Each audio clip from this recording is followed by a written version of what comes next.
speak for me? Hello. Hello. Oh no. Oh, really? Oh Like the no. second we go live?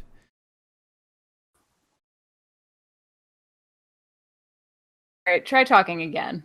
Hello, we're live. Hello, we're live. I really can't hear you. I can hear everything on my laptop. That is strange. That is very strange. Okay.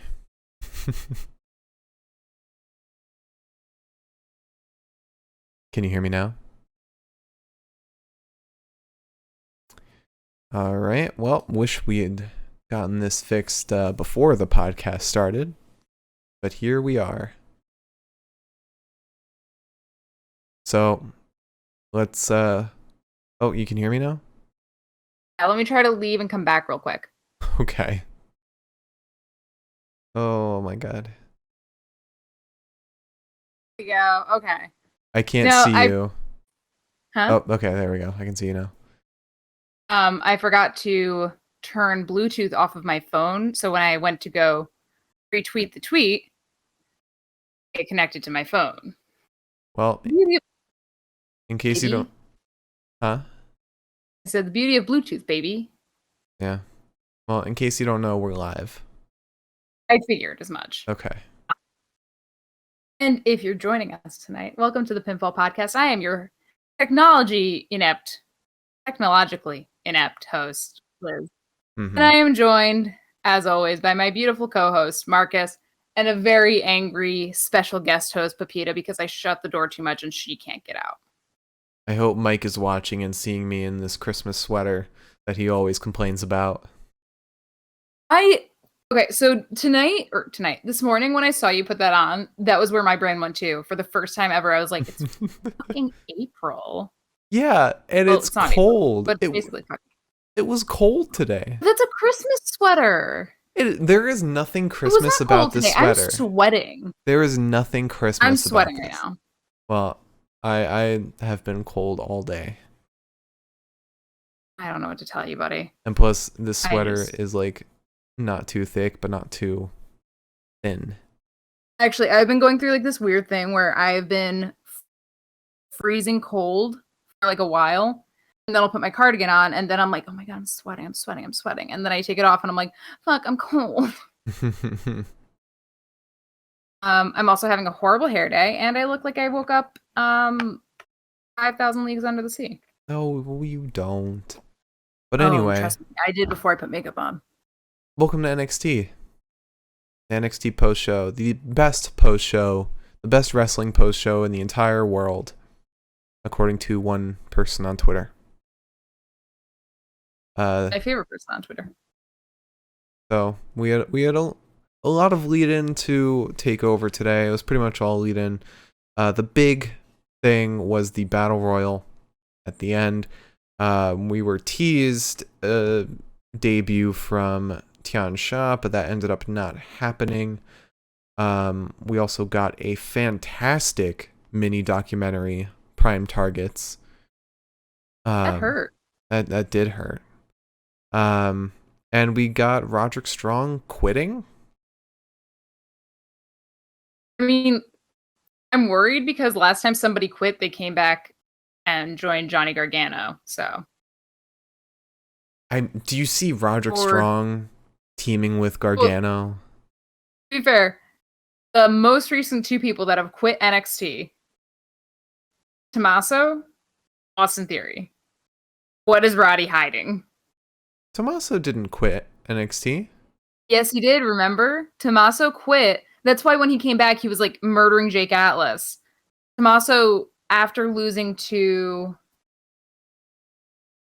fucking, I don't remember who. But after losing whatever match he had, I think it was to Johnny. Carrion. Oh, to Carrion. Yeah.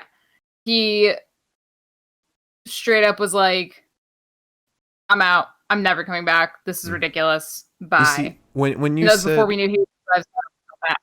When you said the two people that quit NXT, my brain said Austin Theory and Chad Gable, because they both quit at the same time. Yep. But Yeah, a whole lot to talk about today, and two new matches confirmed for Takeover. Yes. That's a coming up fast. Next week. Fucking nervous. Yeah, it's weird to think that like we have one more go home show for Raw and SmackDown, but no more for NXT. I know. I wish, because of how everything's working out for me right now, work-wise, I wish it was this week because I've got nothing going on. I would have been like, hell yeah, hit me with those late nights. Hit me with the fucking everyday podcast schedule. But no, it had to happen the week after I'm free and clear. Well, I hope you're ready for Mania, because those are going to be really late nights. Apparently, what was it? What Culture and... Oh, what's the other? Not Wrestle Talk. Cultaholic, I think? One of those two. They've been, like, dreading, like, openly dreading in, like, their articles and everything this upcoming week, because for them, like, episodes don't start till like midnight or 1 a.m. Yeah. Well, Wrestle Talk's in Britain. Cultaholic, I think, is also British. So whenever, like, for example, if we were over there, it would be what time? 1 a.m. Because they're 3 hours ahead of us. I would cry. And, like, they're going to probably be up till 3 a.m. Yeah. Which, to be fair, they're making money off of that. We make no money. Which, if you want to support us in the podcast, please consider subscribing and donating. We'll sell out for 5 seconds here. So do you want to get into the news? We've got a lot of interesting news coming up. Interesting stuff to talk about. I would like to get into the news. Fucking cat, dude. Oh, please don't. If I feel your teeth, I swear to God, it's go time. The cat is just sitting next to me because she's really mad that I haven't opened the door. But she's going to have to wait because I've been walking around for the last 20 minutes straight. And it's not a very big apartment to walk around in.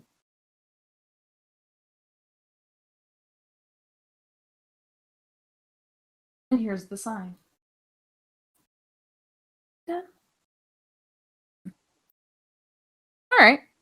Fun news stuff. Let's get into the news. I had to set my font to 30 because I've got a migraine and I can't see shit today.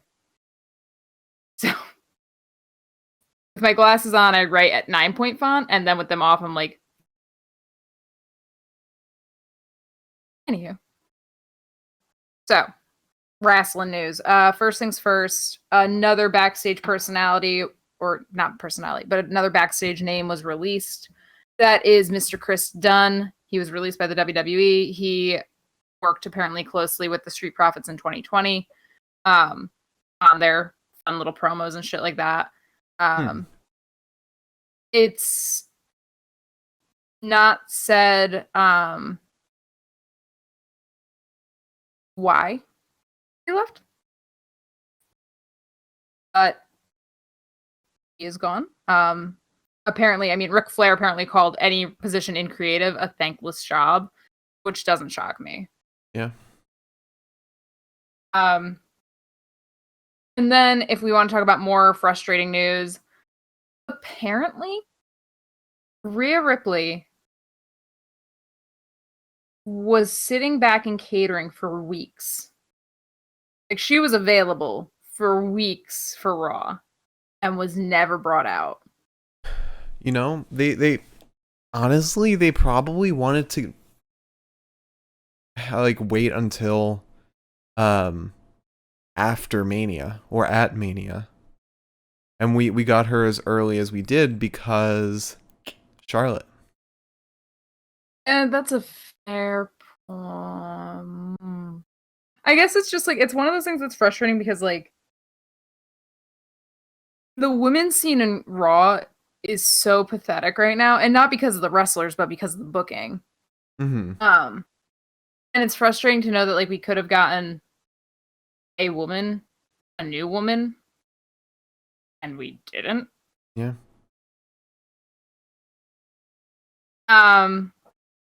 Speaking of women, very exciting news.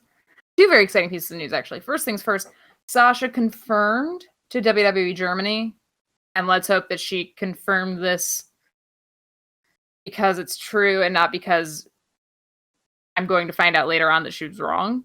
But Sasha Banks confirmed that she and Bianca are going to have their match as the main event for night one. That was up in the air for a while, but apparently it's confirmed by her.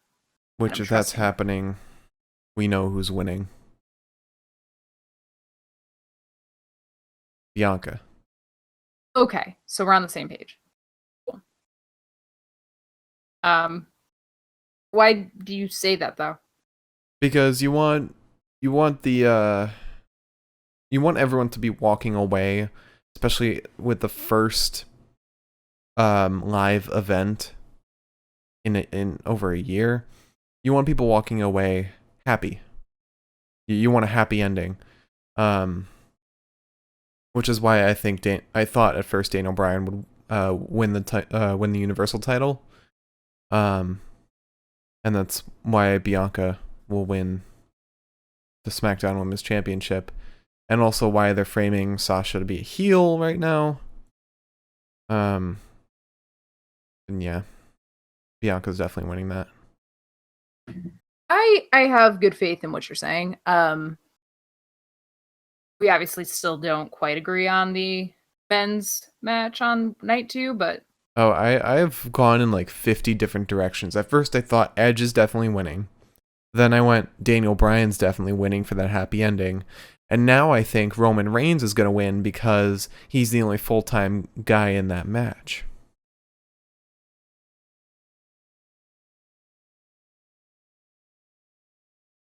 I'll save my argument for later. Because I'm still forming it, actually. But more fun news about women, though. WWE just trademarked, in all capitals, Glass Kicker, which used to be Becky Lynch's thing. Oh, okay. New shirt. Because Becky Lynch is returning, like, ASAP. Or new shirt. Becky Lynch is returning. New shirt, probably. But Becky Lynch is returning. Probably a new shirt. Or a shoe line. Wouldn't you buy a Glass Kicker line of shoes? Glass Kicker, as in kicking glasses. Oh, Glass Kicker. I thought it was Glass Kicker. But also, yes, I would. Glass Kicker sounds cooler. What do you think she's doing? Well, just kicking glass? I thought it was like my brain first went to like the Glasgow Kiss. Glass Kicker. But she's not Scottish. Yeah, but also Glass Kicker has nothing to do with Glasgow, but Glass Kicker also sounds cool, like you're kicking glass. It totally does. I'm not denying that. I'm not denying that. That sounds cool. But in terms of Becky Lynch... She's kicked glass at one point. But anyways, they trademarked that. A lot of people are saying that that's probably because Becky Lynch is returning soon. I fucking hope they're right. Because I just don't know how much longer I can fucking wait on this one. Or she's leaving. And they trademarked it so that nobody else could use the term Glass Kicker. Or Glass Kicker. It's all under one umbrella.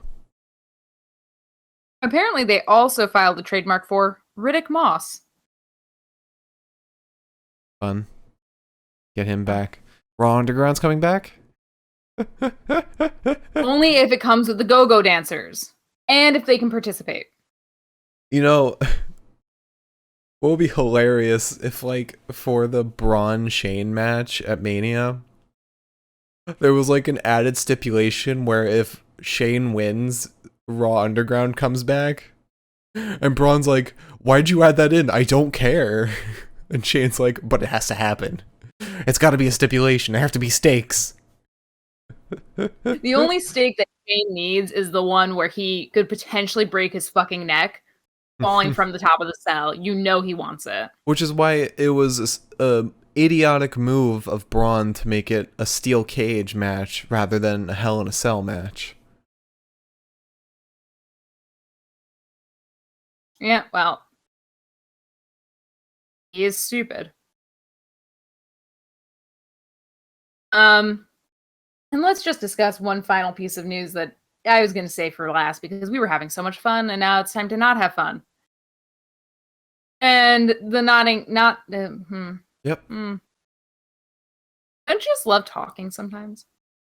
No. The not having fun that we're going to do today is the man who bullied Hana Kimura to her untimely death has been charged. And when you first see that on an article headline, you're like, good shit. That's what we like to see. Wish we didn't have to see it, but we like to see. He was charged 9,000 yen, which is about $80. That's his charge.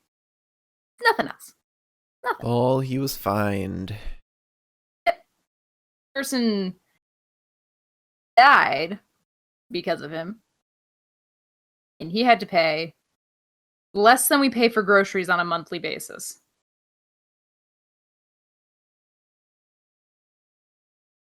You might as well have not charged him at that point.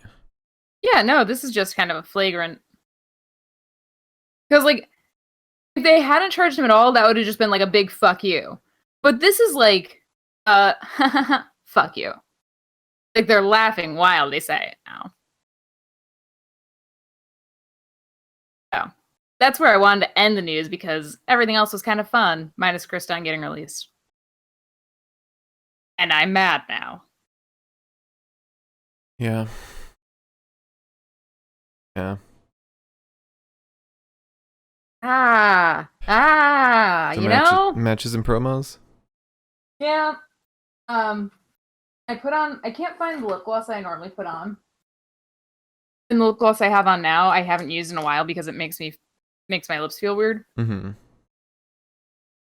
And it makes, like, my teeth feel weird. Ignore my disgusting teeth right now. But, you know that feeling like when your leg is, like, waking back up? Like when it falls asleep and it's waking back up? It kind of hurts. That's how my lips feel right now. It's this weird tingling sensation. Alright, matches and promos, baby. Alright, so immediately to start off the show, we get Roderick Strong versus Cameron Grimes. But Cameron Grimes comes out with a mic and says, look, I know I wasn't prepared for last time. Last week I didn't come to you prepared, so I've got a further proposition for you. Undisputed Era. We'll buy that out so that we can make use of the intellectual property. And I even have some merch worked up. Grimes the System. And then he turns around and is like admiring, or he starts playing the theme for Undisputed Grimes. And it starts with Shock the System and starts playing his like his I forget who made his new walkout, but it's like his banjo rap song. And then as he's like turned around admiring it on the jumbo, Roddy comes out and attacks him, and thus begins the match. Yeah. Yeah. Having fun with the cat over here. Yeah, I trapped you so I can hang out with you. Poor Roddy, by the way. The whole time Cameron Grimes was talking, Roddy just kind of stood there like, just sad. Like, okay, buddy. Also, thank you, Gonzaga will win it all, for the follow. Have you seen my bracket, dude? Or ma'am? Because I agree. They said, what a NXT. You're right. It was a great NXT, especially that prime target. But we'll get to that. Right now we have Roddy versus Grimes. Yes, indeed, we do. All right, so Roddy attacks Cameron purely for the fact that Cameron is being the most annoying piece of shit in the world. That's where we start. Once we're in the ring, Roddy just kind of pounces on Grimes, refuses to lose contact with the man. We get a hard elbow that flattens Roddy, and then Cameron sends some knees to the chest of Roderick. There's a chop to Grimes. Grimes turns around, flips Roddy into the same corner, and spears him. We get a boot to the face of Grimes, and then some punches to the spine. Then we get a nasty fucking single leg lariat to Mr. Grimes, which launches Cameron over the apron. Sorry, does not launch him over the apron. Puts him by the apron. Roddy then launches Grimes over the apron with a clothesline, and then drop kicks him all the way to ringside. Roddy follows him out, ends up by the notorious steel beam, the one that, broke Kyle's jaw, I think. I think that's what did it. I think so. Broke Kyle's jaw.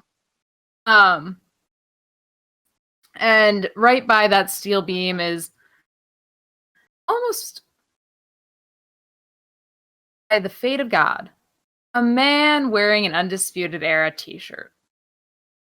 And poor Roderick Strong, care for brains, my boy, is distracted and upset and speared into the steel beam. We go to commercial break. Once we come back, there's a kick under the jaw to Roddy, and then a big drop kick to Grimes.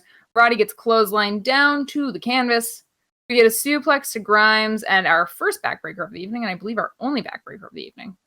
Roddy unloads with some chops to Cameron before loading him up top, hitting a massive superplex.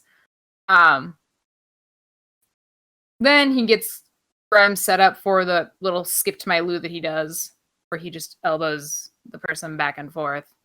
I never really liked that move, but when Roddy does it, I'm just like, it's just Roddy. Probably because it's just Roddy things. Roddy's one of the best damn wrestlers in the world. That's true. It's nice that he's still getting a chance to shine, because I feel like if this were the main roster, he would not. Oh, you mean like a certain Ricochet? Who is horrible on the mic, but a really good wrestler, just like Roddy? Hey, Roddy's good on the mic. No, he's not. Don't lie. He's awful on the mic. Anyways, Grimes then hurls Roddy down in a power slam, or as I like to call it, a Puma tackle. Grimes then pulls out something from his trunks. Just reaches in there and starts fishing around. It took him a while to grab what he was grabbing. Yeah, the last thing I needed was that. But he pulls something out from his trunks. Mm-hmm. And Roddy doesn't really notice. Hits him with a fallaway slam before realizing that the thing that was pulled out was a pair of Undisputed Era armbands. I think it was just one. Okay, was one Undisputed Era armband. No, then the cat's just kind of going crazy. I'm gonna have to let her out. Okay. But this distracts Roddy, and Cameron Grimes hits the cave-in, wins the match. And I honestly don't even think Roddy noticed that happened to him, because he was just left sitting there like... Yeah, and that will come into play in a bit. But Gonzaga will win it all is just going on in chat about how Grimes is a bitch. Grimes is a William Regal bitch. True. But after that, we get a little vignette with Karrion Kross to set up the Finn Karrion match at TakeOver. He talks about how he's been training. We get a little montage of him. Says he's been training to create maximum damage and to simply hurt Finn Balor. There's no games with Karrion. There's no mind tricks. It's all just brute force from him. Can we discuss Scarlett's hair, by the way? Scarlett's hair was looking different. She got bangs now. I hope that's a wig. It looked like a wig. It did look like a wig. I'm hoping it was a wig. Yeah. Because if it's not, oh baby girl, you fucked up. I hope she has a better hair for takeover. You know, I hope she dresses well. She always dresses well, but She does. she's gotta We'll find out. dress up for takeover. Everyone does. She looked almost like Tony Storm today because of like the sunglasses and stuff, which I felt weird about. A little bit, yeah. A little bit. Because that's not really her vibe at all. Mm-mm. Maybe it wasn't Scarlett. Maybe Scarlett was like sick or something and couldn't shoot the promo, so No, they got some bitch put like a white wig on her and big sunglasses. no, because they did a close up. They did a close up of her without sunglasses. Weird. But yeah, that's basically it. It was one of those vignettes. We then have a vignette about Tommaso Champa, but told by Walter. He says that Champa has other priorities in life other than winning and wrestling. He said Ciampa's not a leader and therefore not deserving of the UK title. And Walter said that he's the one who respects this sport and believes that the ring is sacred. The whole fundamental of ring conf, which he was a leader of. You're right, Miriam. He told no lies in that promo. Also, Gonzaga will win it all came in with some hot takes. First off, they said Finn will lose a title, which that's not so much a hot take. Probably will happen. But they said Walter will lose a title, which definitely won't happen. At least not to Champa. I think he's going to lose it to Rampage Brown the next day. I wasn't so thrilled about Rampage Brown being the next in line, mostly because I wanted Teomon to be the next in line, but that's just me. It's too early for him. But I've heard that a lot of people actually really like Rampage Brown, so if it makes the people happy, makes the people happy, and that means that probably if Walter drops the title, he'll just come over to America and be part of Imperium. Yeah, with everything they're building up, they're just trying to get the title out of his hand and into somebody who's full time at NXT UK. But there is a big part of me that's like, well, if Ciampa wins, can we just scoot him off? No, he'll just be scoot on him both. off to the UK. He'll be on both. No. I think the UK title should go to Noam Dar. I think we all agree. I think the only man that's deserving of that title right now is Noam. Who else is on? Well, I guess one of the guys from what's that tag team? The former tag team champs on NXT UK. Gallus. Yeah, I think somebody from Gallus could be a contender. Joe Coffey thought he was, and then Joe Coffey got his ass kicked in, I think. Yeah. I think. I could be totally mistaken, but also Joe Coffey's a fucking piece of shit. So. You also have to think about who could Ilya have a match with and have it be a banger. Then the answer is everyone, but... Yeah, actually, Ilya could make any match. He could fight the cat, and I'd still be like, holy shit. Yeah, I think... I guess Rampage Brown. There's not really anyone else. There's no one else that seems like they're a good contender for it against Walter. Mastiff. Who? Dave Mastiff. He's a big dude. He is. I think getting it out of Walter's hands though and putting. If anyone was wondering, we watched NXT UK from last week today. Yeah. But I think taking it out of Walter's hands. Not to be mean, but like brings it down kind of a peg as far as like how hard it is to get it because Walter's a fucking scary ass wrestler. He's had it for what, 2 years now? I know he has the longest. Because he won it in front of live crowds. Yeah. Let's see. But I think if Rampage gets it, it's gonna open up the field of competitors a lot wider. Absolutely, because it'll be more competitive without Walter. Let's see. May 22nd, he won it. Ha! 2018, he won it. Yes, he won Happy it on your birthday to birthday. me. Wow.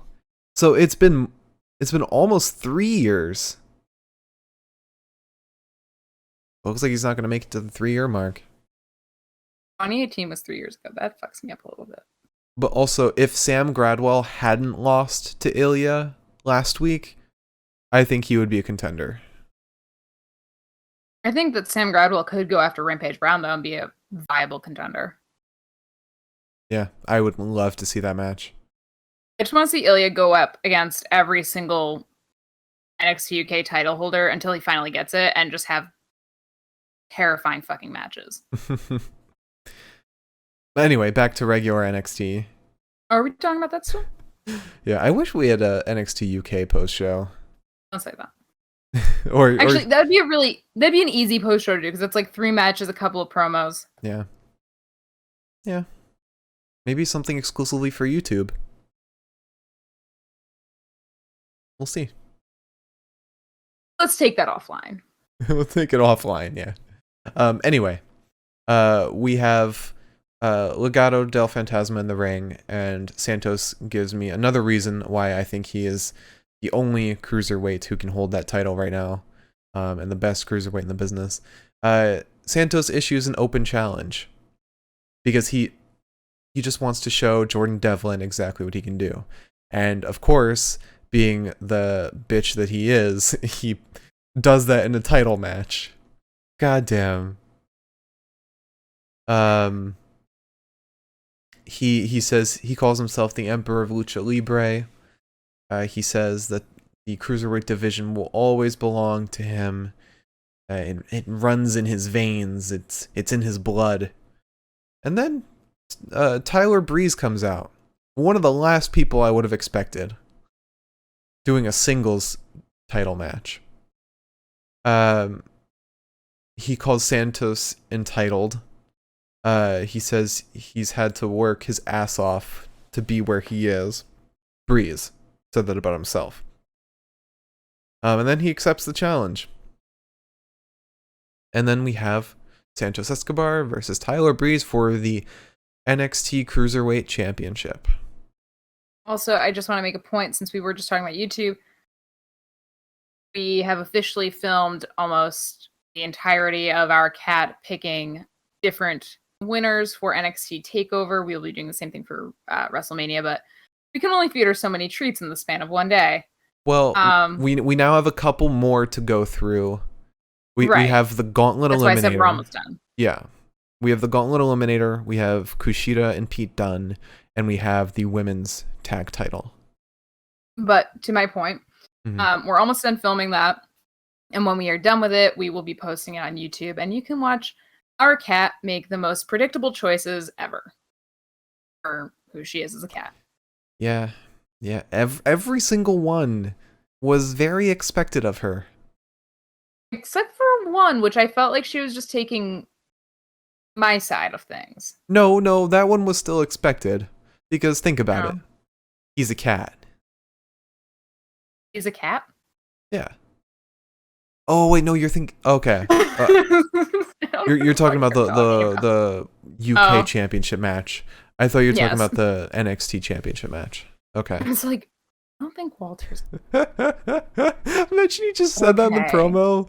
I'm a cat. Meow. It's like, did I miss something? Anyways, so yeah, please keep an eye out for that. We will obviously talk about it nonstop once it's finally posted, though, because it's probably the fucking best video we've ever made. Also, I had to personally wrangle the cat the entire time as she was watching treats being put down in front of her. And let me tell you, that was a bitch of a job. There was there's no influence on who the cat picked for these matches. Yes. I promise. Anywho. Yes, this match was a banger. I loved this match. It was so good. This match was pretty good. I don't know if I took the best notes for it, but it was a good match. The only match that I really took horrible notes for was Kacy versus Xia and Kaden. Yeah. But sorry. Oh, and also the Candace fight. My bad. Oh yeah. So we have Breeze versus Santos. Yeah. Santos starts by stomping Breeze before drop kicking him in the corner. He lifts Breeze, but Breeze wiggles free and drop kicks Santos. And then he starts stomping Santos in the corner. Santos goes out ringside. When he comes back in, he tackles Tyler, hits him with a hard drop kick. Breeze then knocks Santos's leg into the post, pulls him right up to it, and slams the little leggy into it. Super kicks Wild, takes out Mendoza. I love the dynamic between Wild and Mendoza, by the way, because Wild looks like such He looks like a fuckboy. rapscallion. He does look like a fuckboy. He looks like such like a little like again a rapscallion. He looks like mischievous. Whereas Mendoza like always looks very put together, like he's like the adult in this situation when it's the two of them. And I love it. Also, Wild always seems to be the first one taken out, and I'm just like, buddy. There's a step up in Seguri to Santos, who looks like he's about to dive out onto Breeze at this point. We go to commercial break, we come back. Santos is just kneeing Breeze in the corner before jumping up and sending both of his knees into Breeze's chest. We get a gutbuster to Tyler over the knee of Santos. And then I finally learned the name of the submission move that we see a lot from Natty, which is the surfboard submission hold. Did not know the name of that. Really like it though. Santos gets that out on Breeze before Santos then yanks Breeze's fucking neck backwards. That was an addition to that move that I did not see coming. Ooh. That, like, the feeling of that stretch just sounds like fucking. No, thank you. Not my cup of tea. Mm-hmm. We then got like the weirdest. The next move was also really weird. It was like this. Breeze looked like he was setting up for a Hurricane Rana, but it turned into just kind of like a takedown. It was slow, like a slow Hurricane Rana.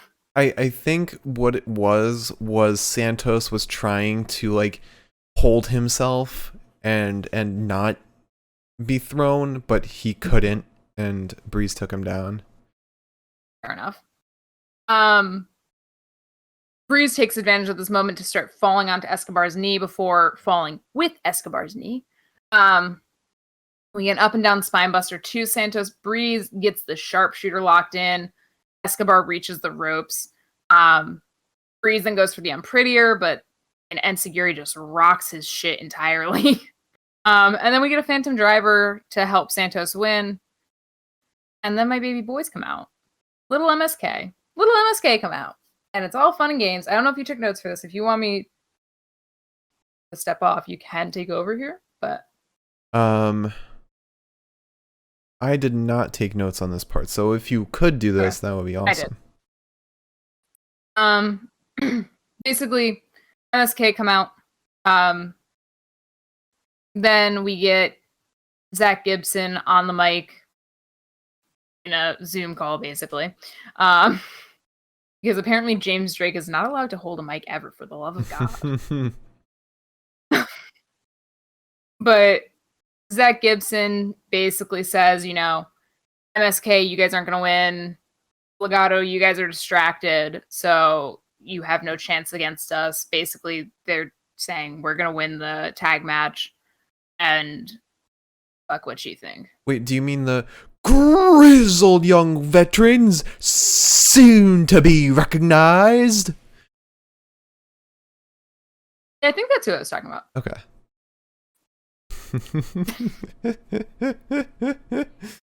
I hate when you do that so much. I love it. It's so good.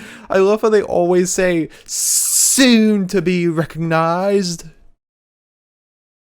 They've been saying that for a while. When are they gonna get recognized? Never. It's because they're a tag team. Ooh. Got him. There's no laughing now. Oh. Onward and upward, sir. Alright, so we then have a promo from The Way. Johnny is mad about the gauntlet. He's talking about like who makes a match like this? Anyway, who makes a match like this? And then Johnny turns to Austin. He's like, "You're in it. Why are you in it?" And then Austin's like, "Have you ever heard of the finger poke of doom?"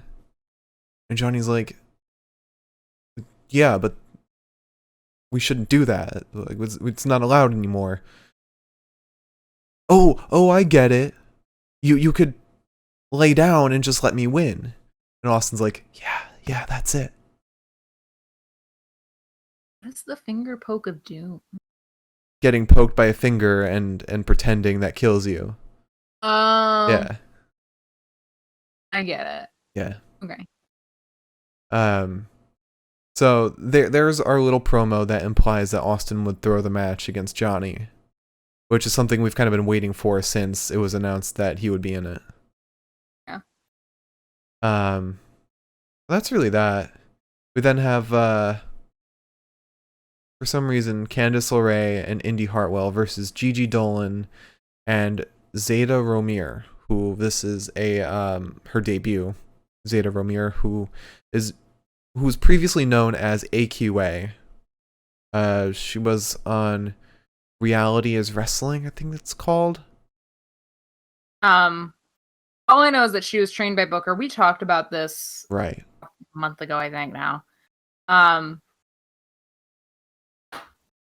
And she is actually the reason why I didn't take good notes tonight. So, Reality of Wrestling, that's what it's called. So I'll get into this, and then I'm gonna describe why I took horrible notes. Because we were trying to figure out who Zeta Romier was. No. Mm-hmm. She was fucking unbelievable. Oh, really? You thought so? I wasn't really paying Yeah. attention so much to her, honestly. Yeah, no, my head was like spinning, and I was just trying to she did a whole series of moves, and I was like,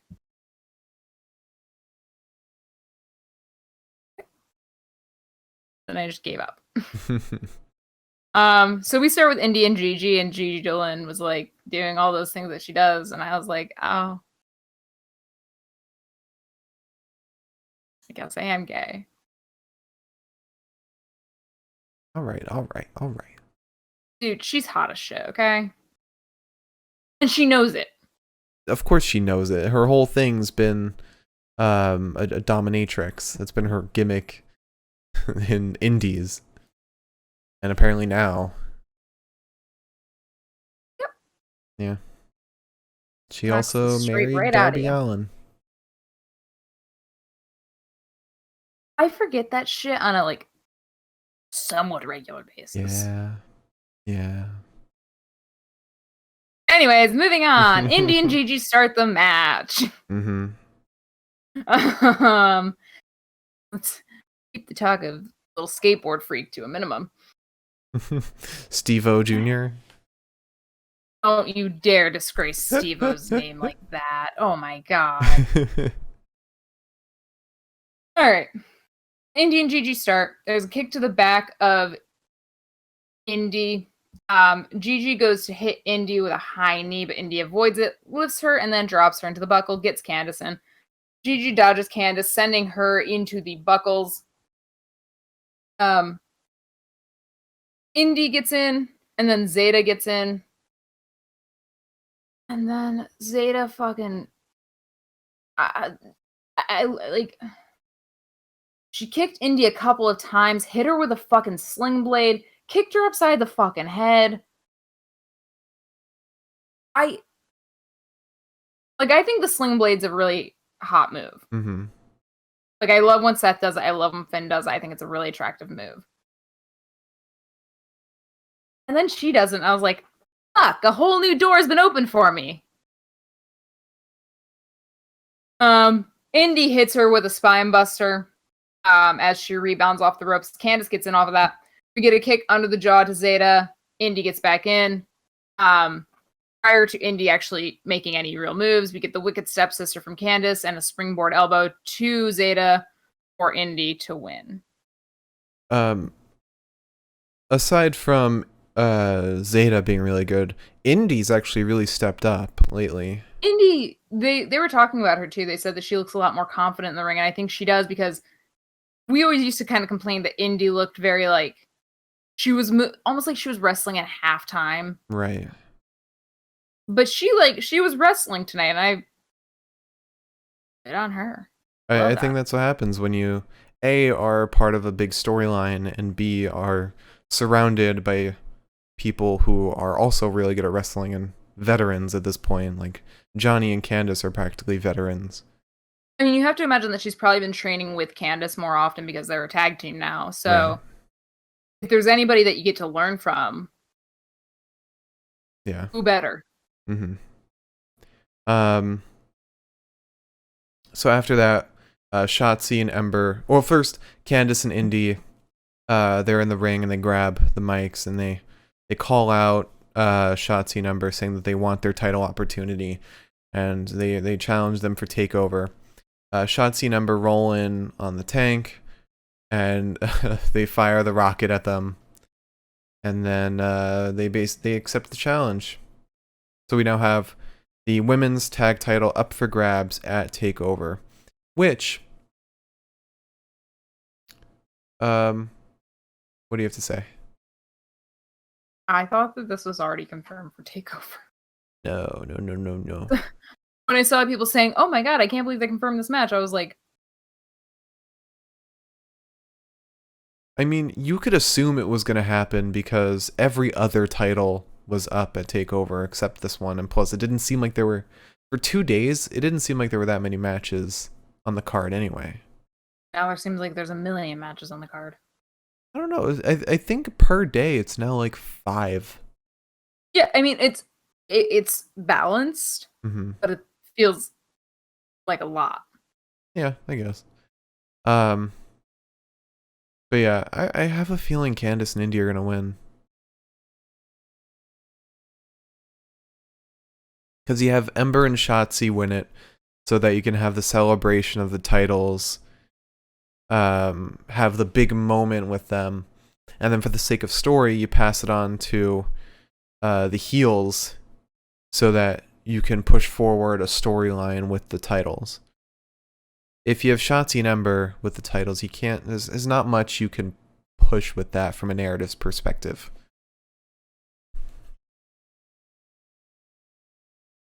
I don't know. I'm still torn on that one. I'd have to think for a while. Okay, that's fair. But we then have Raquel and Dakota are walking backstage to Raquel's match. They run into EO, and then Raquel and EO just start brawling before it's broken up by refs and officials. And then we cut to Roderick Strong backstage. Roddy's walking away, walking out the door with the suitcase, looks like, and he says he's done. And then I think it was Mackenzie asked him, "Done with what?" And he said, "With everything, with all of it." So who knows what's up with Roddy now? Whether he's joining the main roster or now going to be involved with the Kyle and Adam storyline at TakeOver. I would have been shocked if like he wasn't going to be in that, or at least make an appearance. That's my assumption right now. I think that's probably what they're doing. And only because I feel like it was a last minute choice. They were kind of building up this Cameron Grimes thing, and I think a lot of people were like, but why would he just completely separate from the storyline entirely when he seems the most emotionally affected by it that doesn't have a say in anything? Because Bobby doesn't exist anymore. I'm just waiting for that Who? fucker to come back. Oh, Bobby Q. Okay. This is just anti-upstate New York hatred, and I can't stand it. No, I think it's anti-QAnon. He's not QAnon. He just got confused. He's an old man. He just got confused. He got mixed up. He got mixed up with the wrong crowd. I'm sure he accidentally became good friends with Drake Wirtz too. He's probably a nice, unassuming guy. You know what? You stop it. Who knows when Bobby Fish is coming back? Who knows? At this point, they might just leave him in catering for good, honestly. Stop. I have a feeling that's what they're gonna do. He barely wrestled prior to this. I think the last match he had was against Imperium when Pat McAfee was like first introduced. Right, but why wouldn't they just fucking this is where I'm confused. Why wouldn't they still just use him for the promos at least? Because those are still happening. Maybe they're trying to keep him off TV for the sake of the controversy around him. There's more controversy around Drake, and they used Drake for a long time until he, stormed the fucking sheriff's office or something. Yeah. I don't know. Might be a COVID thing, might be a political thing, might be he refuses to come to work kind of thing, or maybe he's dead. That's not funny.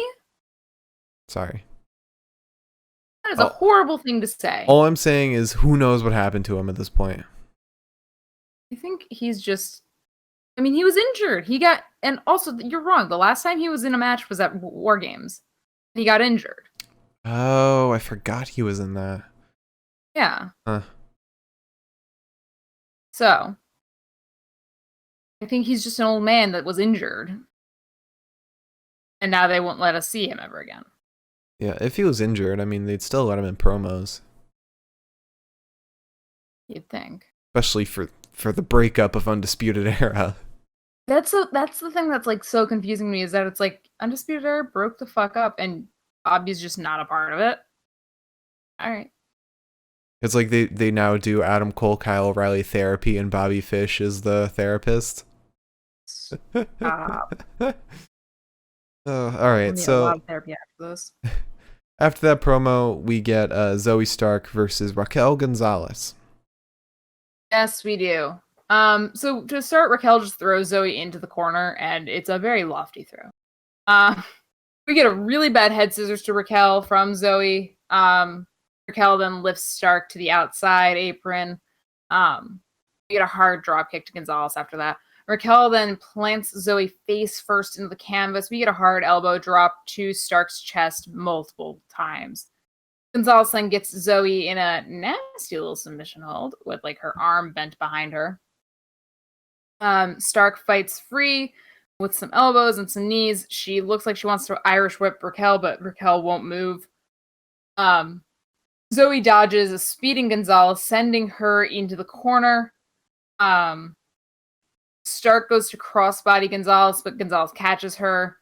And looks like she wants to run her into the post, but Zoe slips free, sending Raquel into that post. Dakota then attacks Zoe. So Zoe clotheslines her over the barricade. We then get a knee to the face of Gonzalez. Zoe's going up top. She meets a fist to the back. Raquel is trying to pick her up, but Stark pushes her away. Hits her with a massive blockbuster off the top rope. And it means absolutely nothing, because Zoe's then planted with a one-arm spinebuster, and that's that. Yeah. That's that on that. Yeah. Really mean match. Yeah. But right after the match, Io runs out, and Raquel just grabs her and throws her into the barrier. And then she's down for the count. This whole episode is just... it's what we wanted from Drew and Sheamus. This is exactly what we wanted from that. Just everywhere they saw each other, brawling. Yep. But, of course, it's NXT, so we'll actually get it. Yeah. So up next, we have an interview from Kushida. He said nothing will stop him from winning tonight, winning the Battle Royal. And then Pete Dunne walks in. He says he holds the crown for the best technical wrestler in NXT, and he dares Kushida to try and prove him wrong. God, I can't wait for that match. I cannot wait. I wouldn't say that Pete's the best technical wrestler, but that's fine.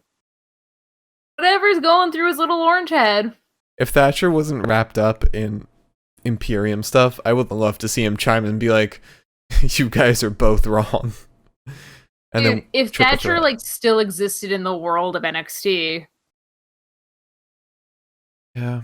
What's going on with him? COVID stuff? I think he had the Rona, but also again, like we discussed this. They're apparently trying to make sure that anybody that they really need for takeover is not around and risking their health. Right. That's why we didn't see Adam or Kyle or Finn or Karrion besides those promos. Although Raquel and Io all over the place today. It's basically anybody that they don't need, like for real. Oh, okay? I get what you're saying. Yeah. But yeah. So after that interview, we then have the Prime Target Adam Cole versus Kyle O'Reilly mini documentary that basically told their story from point A to Z. From A to Z. I always thought the saying was from point A to point B. I know, but that implies 1 and 2 points. Yeah. I'm picking up what you're putting down. But yeah, this talks about when they met in 2009 up until now. Everything is in there, and it's very heartfelt, very well produced. NXT is amazing with this stuff. It's something that the main roster really needs to learn, is how to produce these like mini documentaries. I mean, you look at this one, you look at the one they did for MSK. Great stuff. Also, once again, what we wanted for Drew and Sheamus. Right. And never got. Yep. Yeah. This was something that makes me very hyped for TakeOver. I think after this, I'm more hyped for this match than the Finn Karrion match. I'm not hyped for the Finn Karrion match. I think it'll be a fun match. I think it'll be really good. I think it'll be an interesting match. I think on the entire card, that might be my... No, because I'm not excited for the tag match. Which one? The men's tag. I'm excited for that. Mostly because MSK is crazy. Yeah, I'm not gonna be able to take notes between MSK, Legado, and Grizzled Young Vets. I'm gonna be fucked. Yeah. The Gauntlet is... I'm super excited for the Gauntlet. But anyway, we had that Prime Target, and then that led into Kayden Carter and Kacy Catanzaro versus Tian Sha, which I believe Tian Sha is the faction. That's what they named the faction now. The woman sitting in the chair, that's Mei Ying. And then you have Xylee and Boa. They fall under Tian Sha, which is a name... Tian Sha was like the name of the dragon that they then dubbed to the faction. Still translates into goddamn. Yeah. Like, goddamn, look how great we are. Or damned God. I was about to say the same fucking thing. I was about to say the same exact fucking thing. Look at us. Incredible. Which is probably what Mei Ying is supposed to be. Damned God. Yeah. Alright. Valid. But yeah. Why don't you go ahead with this match? I think it was good for storytelling, but the match itself... I'm happy for this match for one reason alone, and that is because we got Mei Ying. We did get Mei Ying. Not quite, though. We got a little involvement where she knocked out Kaden. Hey, don't give away my freaking notes, dude. Sorry. But I think What am I here for? I think introducing her as like some supernatural element to NXT, it's gonna be so cool for the women's scene.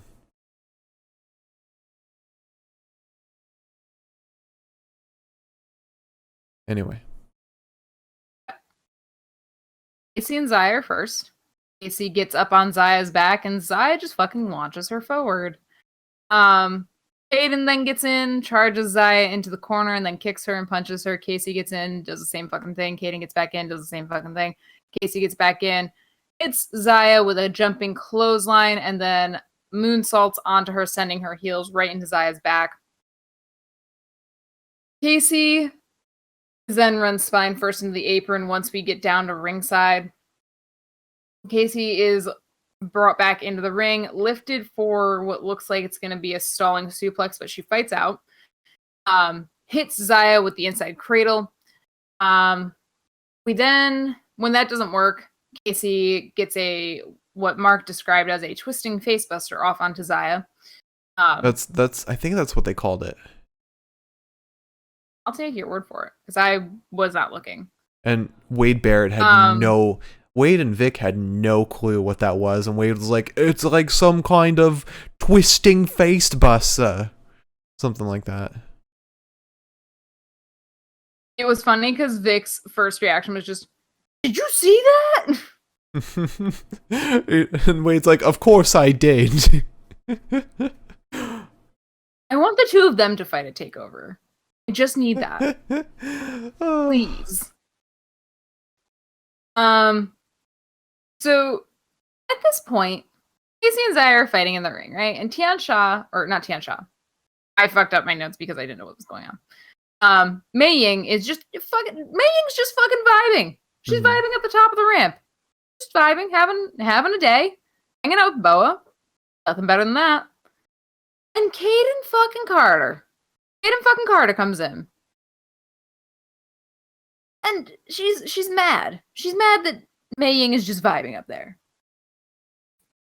She gets in her face, and then gets choked the fuck out by Mei Ying, who grabs her by, like, the larynx.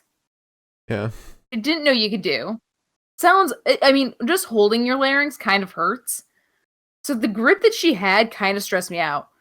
And then she vaped upon her, and Kaden passed out. You sure? Then we get a knee under. You sure Tian Sha means goddamn and not vape god? Could mean the same thing. Maybe it's lost in translation. Maybe. But then there's some knees under the jaw and a spinning heel kick to Kacy to knock her the fuck out. Mei Ying and Xia Li win, and Boa still has not wrestled yet. Yeah. I don't think Boa's going to anytime soon because they are in the women's scene right now. And they don't want to do mixed matches right now.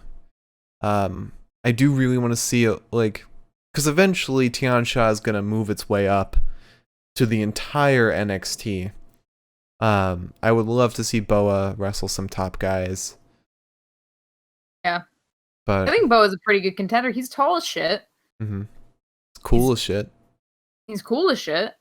Probably jacked, I imagine. Mm-hmm. Never get to see it because he's always wearing a fucking shirt. So. But yeah, if they were able to improve Xia Li's style like that, who knows what they did to Boa. Yeah.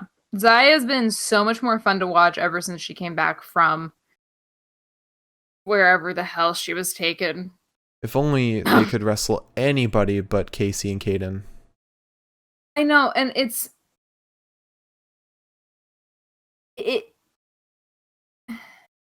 frustrating because, like, I don't really care about Kacy and Kaden. Who does? Used to care about Kacy. Used to care about her a lot. Kacy Catanzaro. Kacy Catanzaro. But anyway, before we rant about that, we then have an interview with Raquel Gonzalez. Or before a question is even asked, Io Shirai just comes out of nowhere and attacks her from behind. They start brawling a little bit. And then Raquel grabs Io and throws her through the wall. And Io just crashes through, lands on the other side, and Raquel just yells at her to stay down. This is great. This is how you hype up a women's match.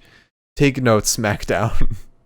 I love the feral cat aspect of Io in that she gets broken in half and comes back for more. This isn't even the last time she comes out. I know. It is incredible, and I love that for her. Yeah.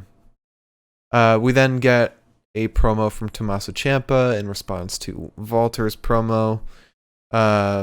Champa says he explains the necklace that Walter ripped off last week. He said his daughter and wife gave him the necklace, and last week he was reminded of his story. Everyone tells him he's too old, he's changed too much, he's too gray.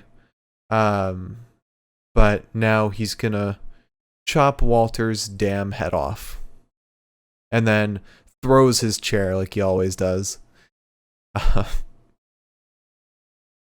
always think the camera guy is like extremely unprepared for every time he just shoots up and slams the chair back. He's like, oh god, gotta pan up. Tommaso's younger than Finn. Finn is deceptively young though, or deceptively old though. But Tommaso's only 35. Oh. God, he's gotta relax. People wouldn't be calling you too old if you didn't look haggard all the fucking time, dude. I mean, to be fair, people call him Old Man Champa now. But anyway, speaking of Finn, actually, we have a little vignette from Finn Balor. He says pressure's on a takeover, but those rules of pressure don't apply to Finn Balor. Karrion Kross is going to drown in the deep waters of the pressure of takeover. He said he'll choke. Which, I don't know, saying Karrion's going to choke under pressure. I mean, he's already won the NXT title once. Yeah. Just want to say, just going back to the Tommaso thing, Walter is 2 years younger than him, and that's it.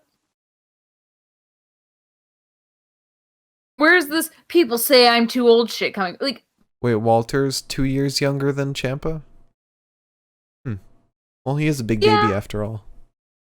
He does look kind of like a big baby. Walter looks extremely like a big baby. And yet there's something about him where I'm just like...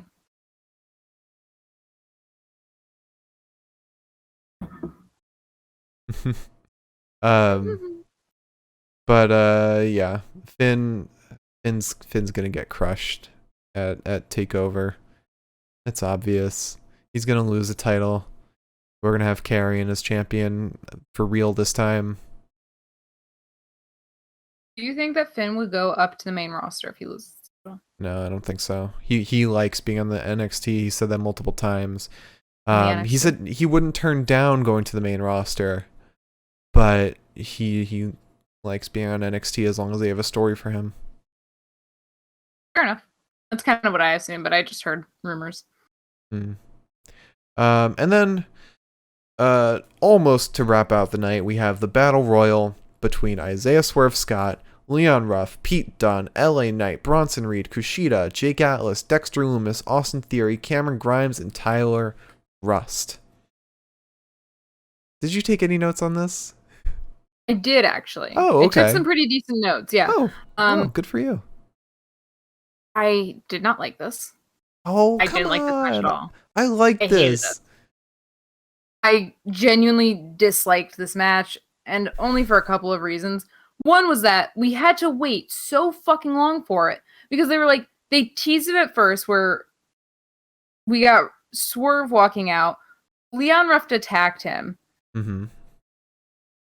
Ruff clotheslined Swerve out of the ring, went to dive out on him because the match technically hadn't started yet, and then Swerve is hiding behind the announce desk so Leon doesn't jump. we got that tease, and then we got thrown into like the Finn promo. And I was like, fuck me, just start the goddamn match. I mean, it wasn't the most exciting battle royale that we've gotten. It wasn't. But and I'm not happy with the finishers at all. Oh, I'm kind of happy with the finish. I'm happy with some of the finishers, but I'm not happy with a lot of them. I think, and we'll go more in depth into it once we start it. But having LA Knight win is probably the best thing they could have done, because you don't want Dexter Lumis to win, come out last, and just win off of one win, you know? Yeah. But yeah, we'll see. I'm now really excited for the Gauntlet. Very shocked at some of the people who were eliminated and didn't make it, like Austin Theory. But Liz, why don't you take it away with that? And Gonzaga will win it all.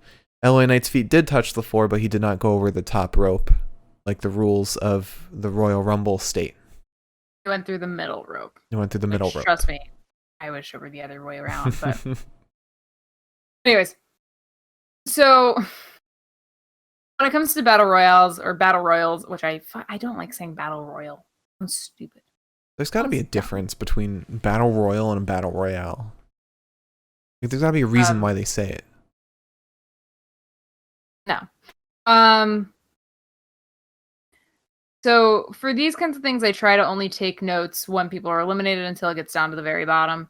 And the first and most important note is that everyone's fighting each other, and Dexter fucking Lumis. Dexter's just standing in his corner, doing nothing. At one point, Pete Dunne walks past him and is like, should I attack him? And then doesn't. He just moves on. He moves on to his own shit. So at one point, Tyler Rust, Sweet Prince, Oh Mine, hits Atlas over the rope. Malcolm Bivens tries to get involved by pulling on Atlas's leg. And there's refs everywhere, and one of them's like, hey, don't do that. And then Tyler Rust shoves Atlas off the apron. Leon Ruff is working on Swerve, and then shortly thereafter, and I'm so sorry, Miriam, I felt genuine pain for you and me when this happened. Tyler Rust is eliminated second, which is just so fucked. So fucked. Also, I just did a little research, didn't take very long, but Battle Royal is the original correct way of referring to this format. That's fine. It's stupid. It didn't become Battle Royale until the year 2000, when the movie Battle Royale came out and everyone started referring to that format that way. Battle Royal started with sports. And yeah, no, I'm sure. I just think it's dumb. And therefore I will not refer to it as such. Alright, whatever. But yeah, it's just Tyler Rust is like one of the most interesting wrestlers to watch, and you fucking eliminate him second. You couldn't have even given him like a couple of seconds in the spotlight. Just a couple. Miriam also said it's why I spent the day watching matches that he actually won. Well, at least you got that. Because we did not luck out in that fashion at all tonight. Well, look, there were. He wasn't the only talented name that didn't make the Gauntlet. All right. True. I guess for me, it's just that because Tyler Rust has such a unique style that's different from so many people, I would have liked to at least seen something instead of him getting eliminated with, like, you know, that first wave of people that gets eliminated just because, like, they're there for the sake of filling in spots. Right. You know? I mean, even if, like, he could have had, like, an exchange with Pete Dunne, he could have had an exchange with Kushida, and that would have been cool, because they're all technical wrestlers. Yeah. However, Triple H said, fuck you. Russ got eliminated by Leon Ruff, which is very weird in my notes to say. Fury gets pushed out by Reed. He lands on his back, And then, like the true dunce he is, says, I know how to fix this problem. And Kip's up. This was the funniest thing Austin Theory has ever done. I was like, oh my god, he's gonna do something like really cool and athletic to get to the apron, or like shimmy his way on his back, like all turtled to the stairs, but just Kips up. Oh my god. Every day I wish I could like him. Every day. I know. But anyways. So, Theory essentially eliminates himself. Reed is then trying to eliminate Kushida, but Reed is distracted by LA Knight. And at this point, just about everyone is working on eliminating Bronson. Cameron Grimes vanishes, and at this point, I'm getting pissed off because I know Cameron Grimes is trying to pull a fucking stunt. Which he tries to do at the end, but not in the way you would think. Yes. I forgot. But so Cameron Grimes goes and vanishes under the ring. At this point, Kushida and Dunn are eliminated by one another. They go down, and then Kushida just keeps fucking grinding on Pete Dunne's arm. Mm-hmm. With a lovely little smile on his face. And I was like, buddy. Grimes comes back in. Swerve and Ruff are going at each other. Knight and Reed are going at each other. Grimes realizes there's nothing for him to do. So he bops back out. Dexter Lumis at this point is still just standing in the corner doing absolutely nothing. And I love that for him entirely. Wait, was this before or after LA Knight tries to spark up a conversation with Dexter? This was after, I think, because at one point, Dexter and Knight, they were doing an instant replay, I think. But at one point, Dexter and Knight looks up at him like, hey, you want to go after this guy? And Dexter gives him like the sweetest little like. I was like, oh. He makes one face expression, my heart fucking flutters. I'm like, oh. Wow. And then there was one point where LA Knight walks up to Dexter, stays like 6 feet away, and goes like, tries to make him flinch. Oh, man. Dexter Lumis is like 8. Mm-hmm. Then what happens? I don't know. Okay. So Bronson Reed grabs both. But Swerve is still in it, by the way, at this point. Just found that one out through my notes. Yeah. Reed ends up getting involved with both Swerve and LA Knight.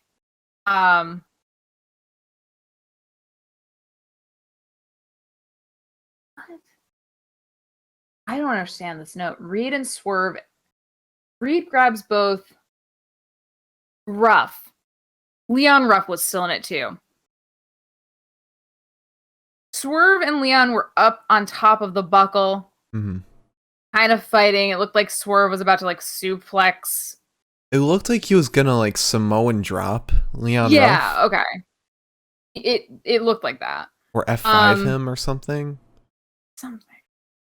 But Bronson Reed grabs both of them onto his shoulders.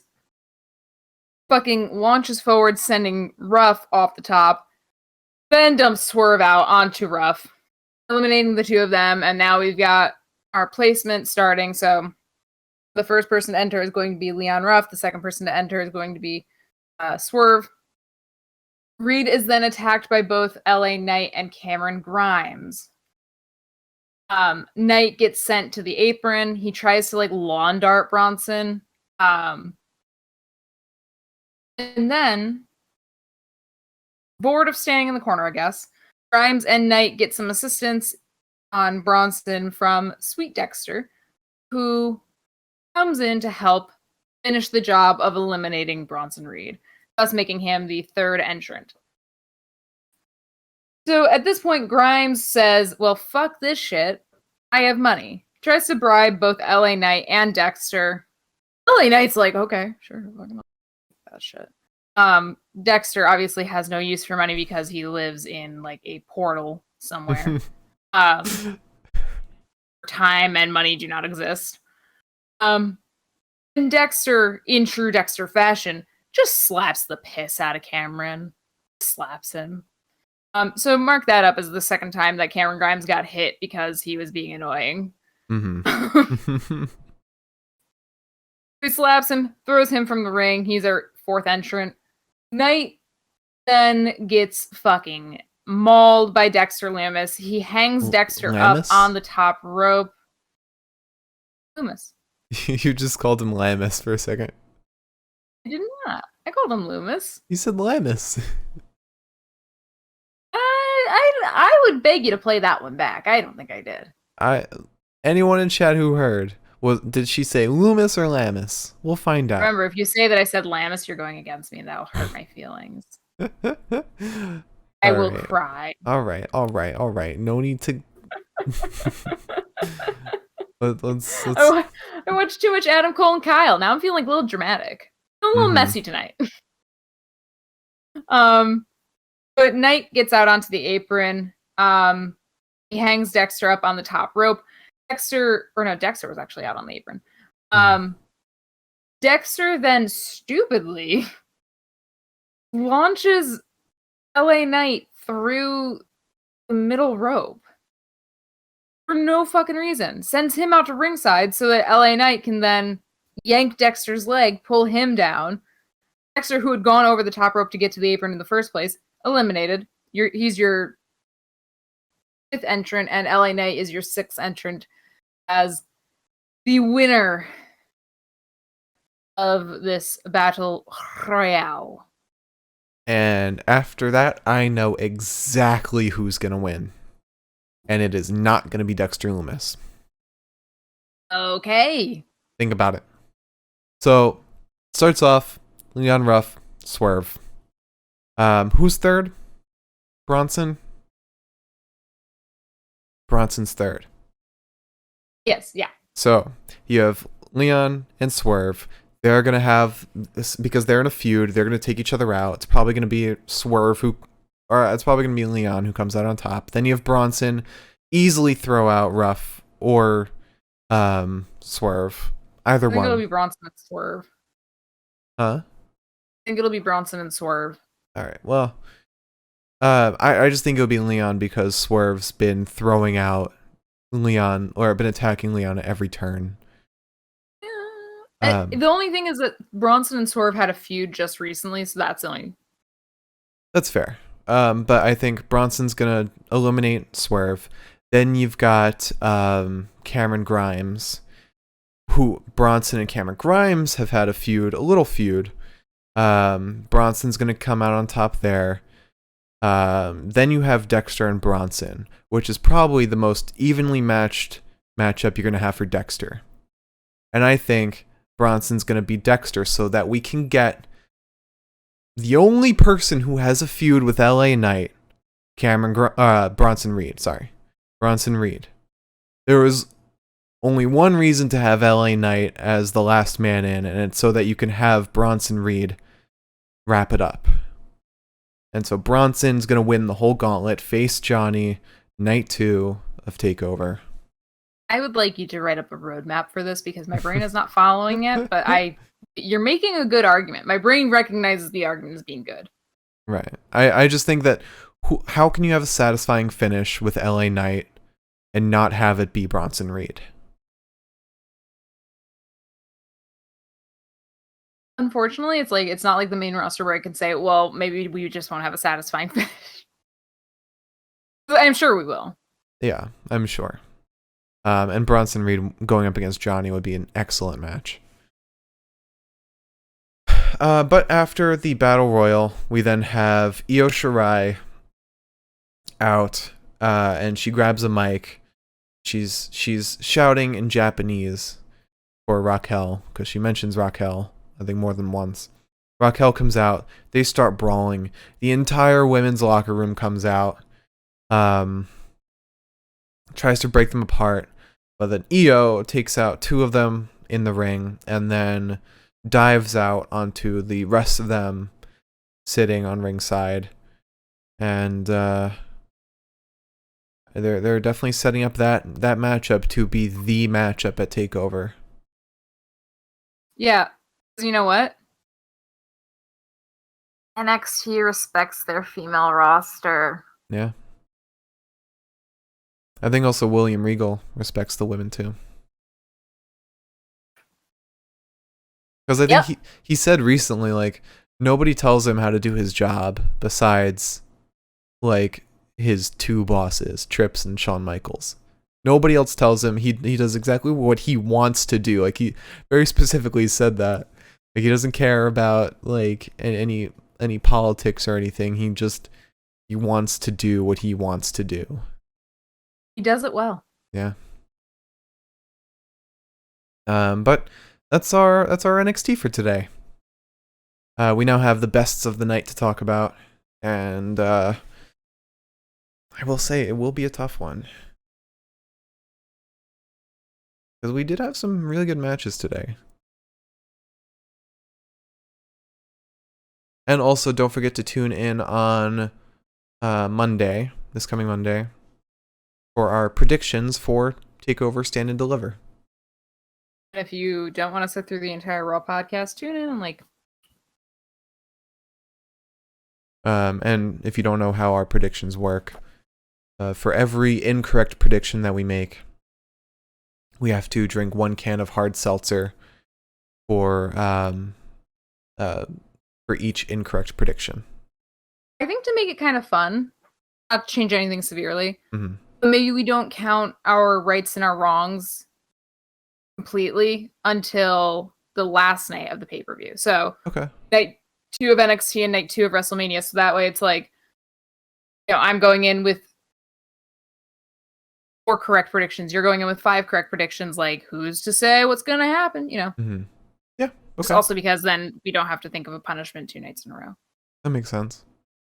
Yeah. So, but yeah, our predictions, whoever has the most correct predictions will be crowned the Pinfall Podcast prediction champion and have a punishment for the loser.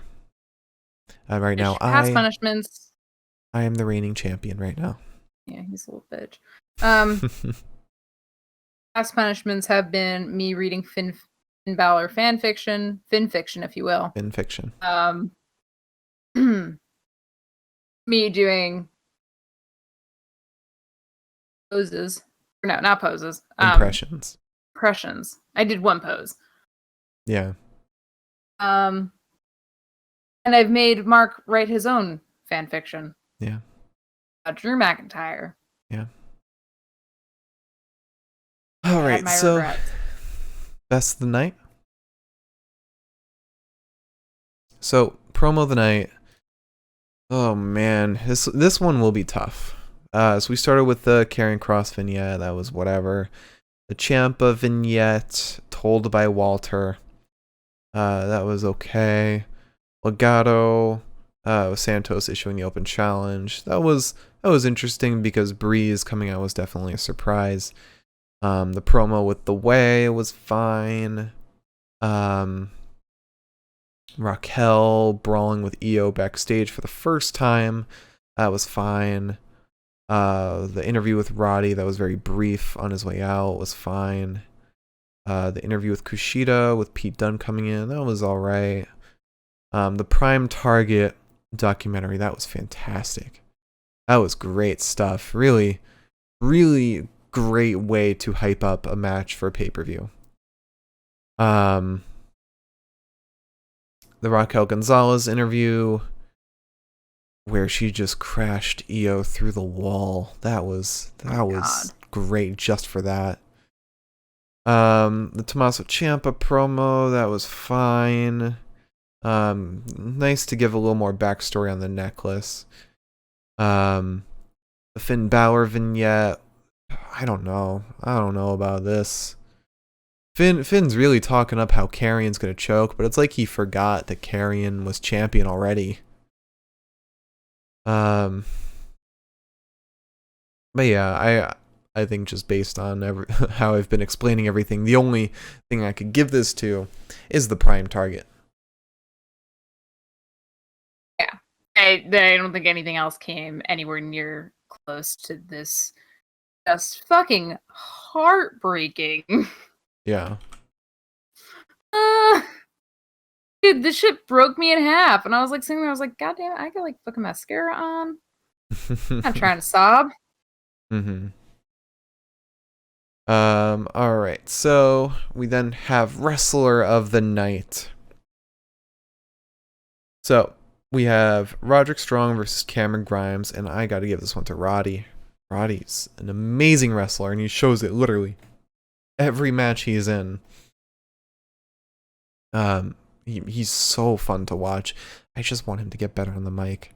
That's all I want. He's just got to work on those mic skills. He's got air for brains. Let him be. We then have Santos Escobar versus Tyler Breeze. I gotta give this one to Tyler Breeze. Santos looked great, but I think Breeze looked even better. I mean, the way he dealt with Mendoza and Wild, and then that jumping kick to Santos when he was coming through the rope, that was amazing. Breeze is a really great wrestler, and the way he was working Escobar's legs too in the ring. Mm-hmm. It's interesting because like his whole shtick is very goofy, and then in the ring he's like focused. I love that. Which is why I'm glad they've really toned down the fashion police Fandango gimmick. I miss Fandango. Or a Breezango. But I miss Fandango. We'll probably see him some point soon. I don't know what's going on with him, but yeah. I'm glad they're not doing like the fucking leg warmers and the fuzzy selfie stick. That's too goofy. I get that. Yeah. That was like a whole thing too, is that they said like when they finally came back, they were like, we kind of lost ourselves in that. That whole gimmick, and then they kind of knuckled down a little bit. I mean, they're still goofy, but yeah. But now they're like, it's goofy, but in a mocking way. Like they mock their opponents with their fake walkouts, which they don't even do that so much anymore. Well, that's because we haven't seen them in a while. True. Last time we saw them, it's been a while. We saw them after MSK did their walkout. Did their little astronaut walkout. Yeah. Miss them. Yeah. But anyway, we then have Candace, Lorraine, Indy, Hartwell versus Gigi, Dolan, and Zeta, Romier. I'm only giving this one to Indy because I didn't pay a lot of attention to this match, so I didn't see Zeta do so well. I only saw Indy like in the beginning performing really well. But I don't think either of them are gonna get Wrestler of the Night, so at the end of the day it doesn't matter. Then we had Zoe Stark versus Raquel Gonzalez.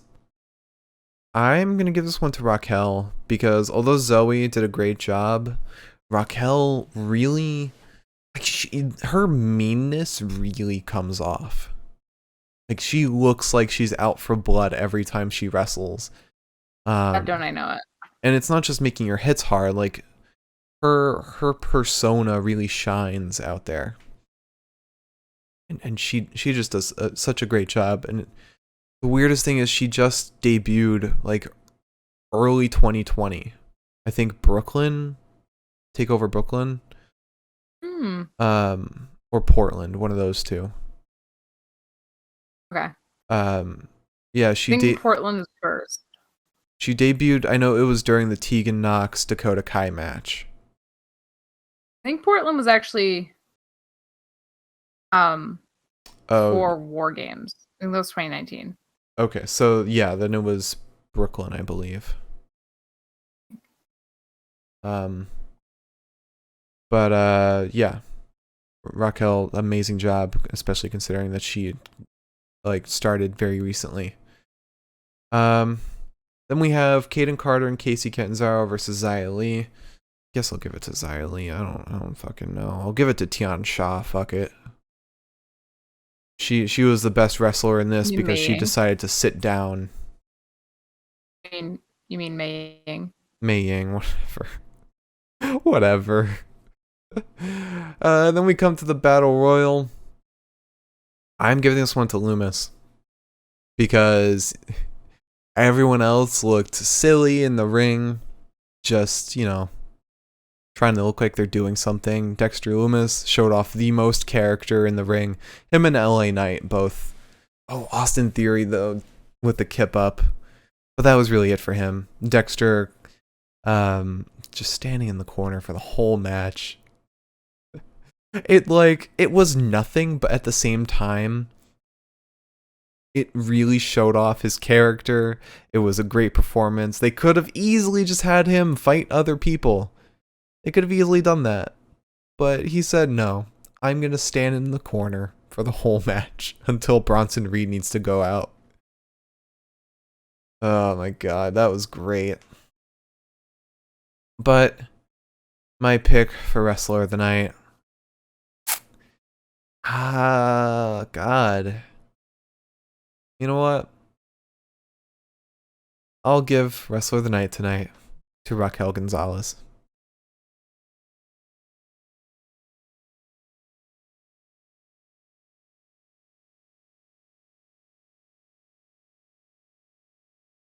All right. You agree? Yeah, sure. Sounds about right. I mean, she's consistently impressive. Yeah. It also helps that she delivered great promos in the episode too. Yeah. She all around tonight she did a great job, and one thing she's always good at is like pushing her character, and tonight wasn't any different. Yeah. So. Absolutely. Also, can I just say it's so nice having an open back on this shirt, which you can't see, but it's open on the back so I can feel all my hair. Okay. All right, so match. Because I was just gonna say, because when my hair was really short, it was like the one thing I missed, and now that it's long again, just like.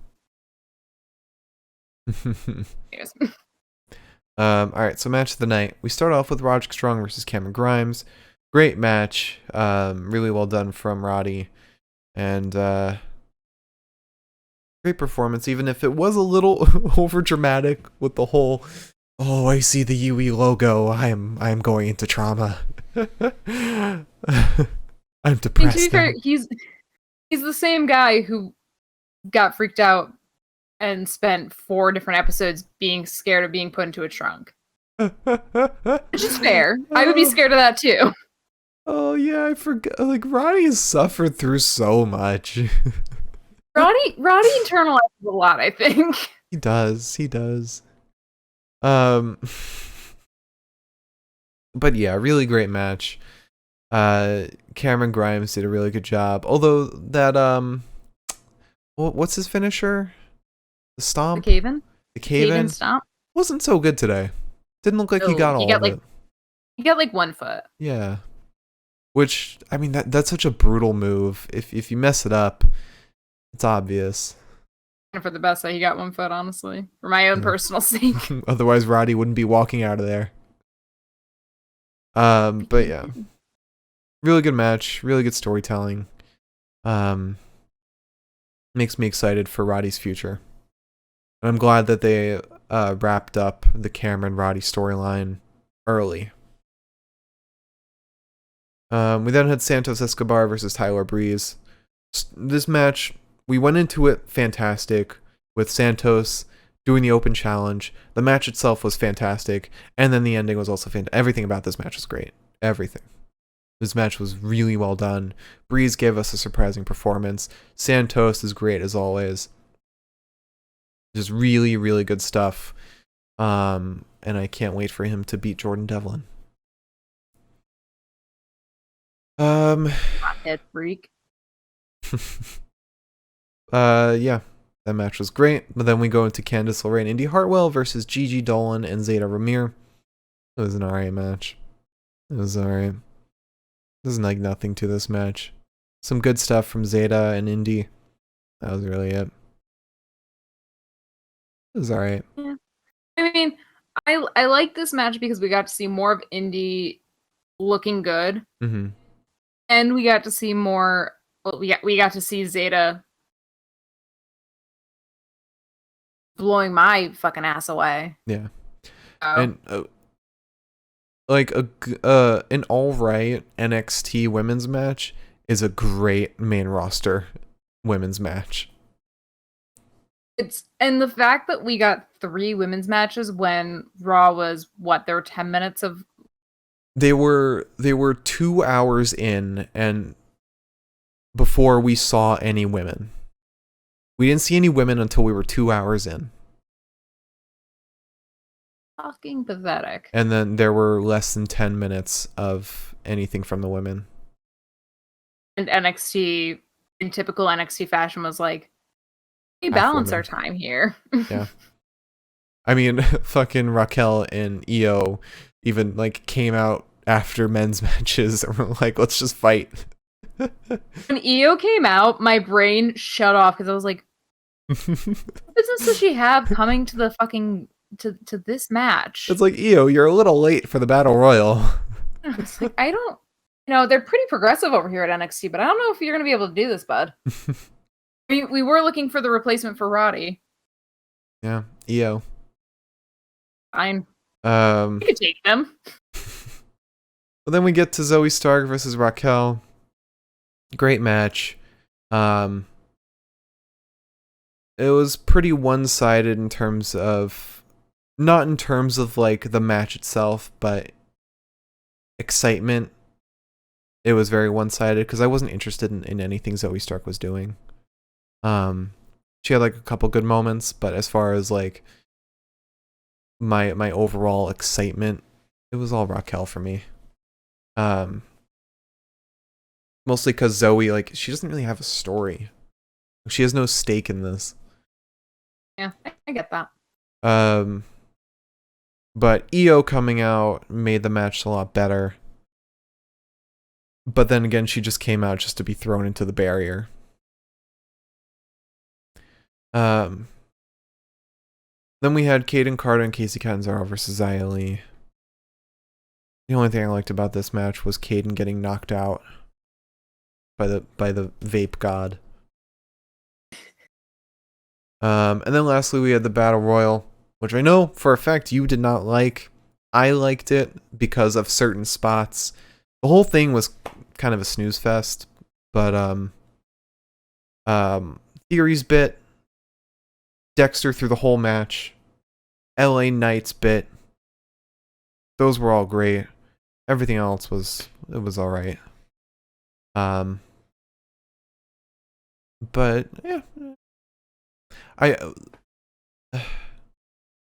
yeah, I don't think any of those bits really make the match worth match of the night.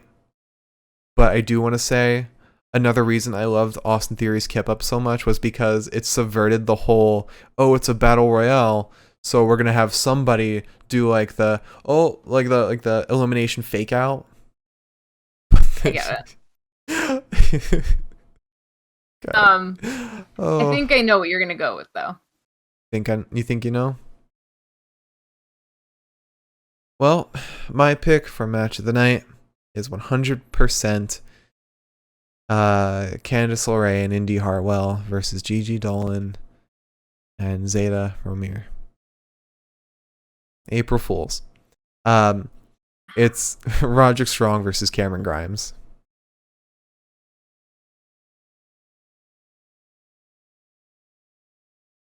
Is it? Yeah. Because here's my reasoning for it not being Raquel and Zoe. That didn't have much. I thought you were gonna go with Santos and Breeze. Oh.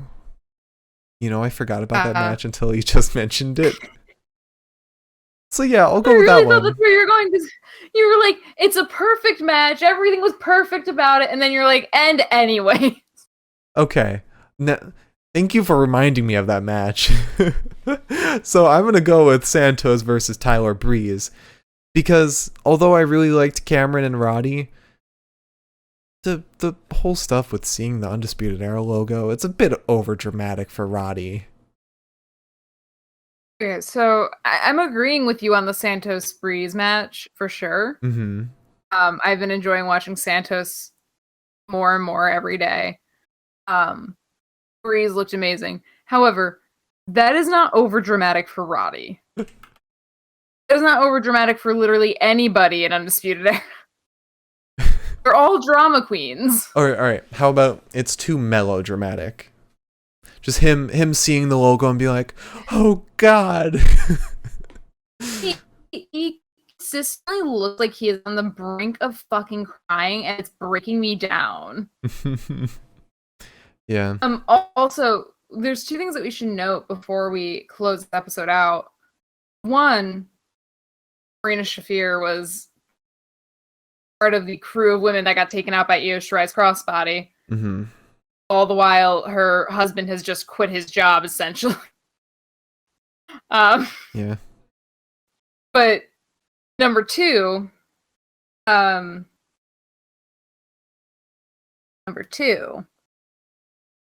we forgot to talk about Frankie.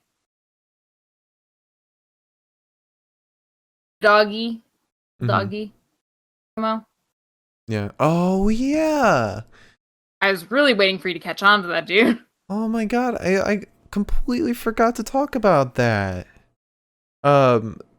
So throughout the entire show, we saw a dog running up to the CWC and then running through it, only to run down the ramp, sit next to a pair of high heels, and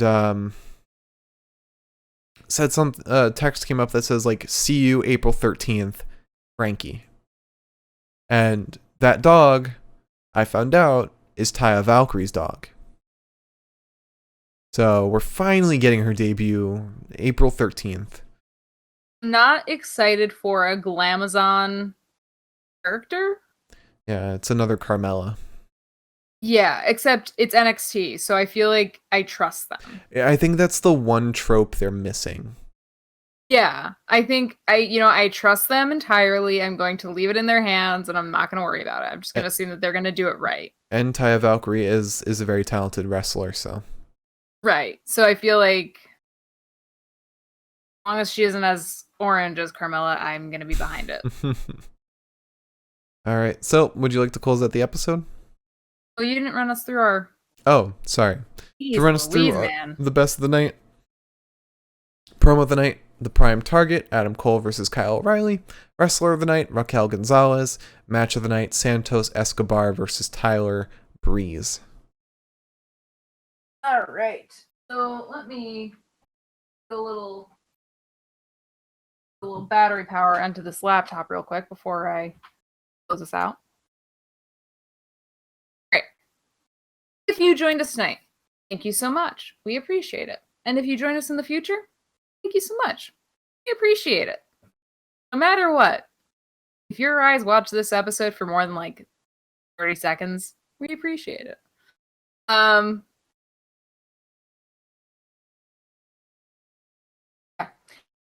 Anyways, sorry, I checked out there for a second. Please join us on Friday. We will be talking about SmackDown. It'll be fun. It's our end of the week podcast. It's usually a good time because Mark and I don't have anything going on the following day. Yeah, please join us for that. And then don't forget, next week is our personal Hell Week, where we will be broadcasting to you live on Monday, on Wednesday, Thursday, Friday, Saturday, Sunday, Monday, Tuesday. We're going to be with you for a full goddamn week. 8 days. And then a day. 8 days and then one. Oh, no. 7 days. Technically 8 if you include Raw from prior to TakeOver, but... We'll be watching wrestling for 9 days. Yeah. Well, with NXT moving to Tuesdays, actually, we will be able to watch Monday Night Raw, Tuesday Night NXT, Wednesday Night AEW, Thursday Night NXT UK, Friday Night SmackDown. If we want to, Saturday Night Main Event. Who the fuck's to say? Main Event's out on Thursday. All right. Sunday night pay-per-view. Every Sunday now. But we will be coming to you. WWE said, fuck it to once a month, but now it's once a week pay-per-views. God, stop. I'd cry. But we will be with you from from Wednesday the 7th all the way through Tuesday the 13th, every night after the final bell. Yes. Probably by that SmackDown episode, Mark and I will be broken human beings, and I really, really, really, really, really fucking hope that you guys enjoy it, because we're... And Monday will be our predictions for TakeOver. The SmackDown in a week will be our predictions for WrestleMania. You won't want to miss them, because I'll also try and show the video of the cat making her predictions as well. That will, as far as I know, be going up on YouTube exclusively. If I can figure out a way to show it on the stream, I'll also do that. And we will be doing Pepita's predictions. Pepita's predictions. That's actually really cute. We'll be doing Pepita's predictions also for WrestleMania. But again, we can only feed her so many treats in one day without, making her more overweight. Yeah. All right. Well, thank you all for watching. Subscribe, follow, help support the show. Our Twitter is at Pinfall Podcast. If you want to check us out on YouTube, it's the Pinfall Podcast. Just search it up. It's right there. Same logo and everything. You can watch all of our previous episodes there. And my personal Twitter is at the Mark Cameron. Liz is at Eliza Elaine23. And thank you all for watching. Tune in on Friday for Friday Night SmackDown post-show. And look forward to the Hell Week that we're all looking forward to. It'll be fun. It will if be. It isn't, we'll make it fun. It's a lot of wrestling, and who doesn't love a lot of wrestling? Have a great night, everybody. We'll see you on Friday.